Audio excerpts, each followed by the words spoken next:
here with Joaquin Rodriguez. Joaquin runs Team Murcielago. Joaquin, you got a fighter on the card tonight. Tell us a little bit about him. We've got Nate Patrick on the card tonight, and Nate's a blue-collar fighter.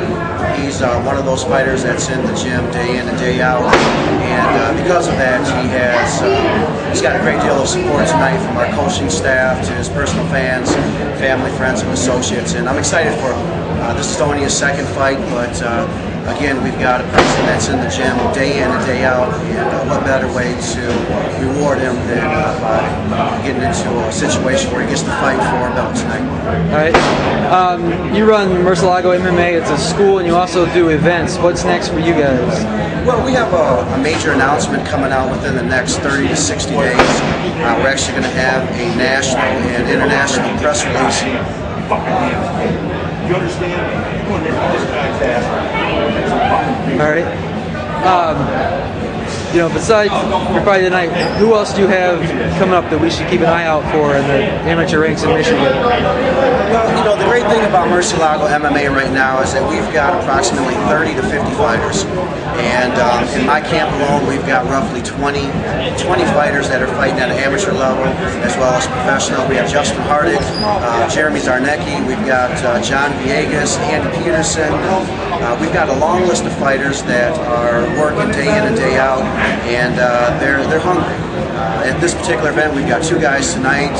We got another event within the next 2 weeks. We're taking 6 guys there, and we're sending people out to the West Coast. So we're extremely busy with Murcielago MMA. All right. One of the things you're involved with is the starting to put together the commission for the organization that regulates amateur MMA in Michigan. What's going on with that? What's your take on it? I think it's a great effort on behalf of the promoters, the state of Michigan, and the people that follow MMA. And I think that without any type of rules and regulations, it's going to be the Wild West. And this is a sport. We want to conduct it as such. We want to make sure that there's a governing body. We want to make sure that there are state inspectors. We want to make sure that the guys are safe, and we want to make sure that we have an outlet not only in the state of Michigan but also nationally and internationally as well. So it's a great effort, and I'm proud to be a part of that. All right, one of the things we talked about was the UFC comes in to Michigan and does one show a year. They'll sell, approximately 25,000 tickets. Every weekend in Michigan, there's 2 to 3 shows going on right now, selling about 1,000 tickets. So over the course of a year, there's a lot more tax revenue coming in, from the local events and things like that. What do you think? Do you think that the impact on the economy would be worse if they were to take out the amateur shows to replace them with the UFC professional shows? Well, I tell you, there was a movement to kind of put a cap on amateur MMA, and they were going to restrict promoters from charging a fee to promote events, and that's changing, which is a great thing.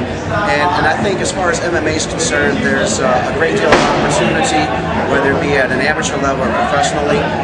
We're going to see businesses thrive. We're going to see a great deal of fighters that are going to grow in the state of Michigan and possibly move up to the UFC, which is where we've had a great deal of success as well. All right. Give us one of your quick top 5 memories so far from your time in the sport, Well, for those people that know me, I got started in UFC back in 2005 and had the honor of working with the current UFC light heavyweight champion of the world, which is Rashad Evans. And it's been a great experience, been a great ride. It's allowed me an opportunity as a trainer and promoter, and it's also given a great deal of opportunities to the people that I'm associated with as well. So this is a great ride. This is a way of life for us. This is something that we do day in and day out. And I'm in a great position now, and thanks to the UFC, they provided me with those tools to be successful. Okay.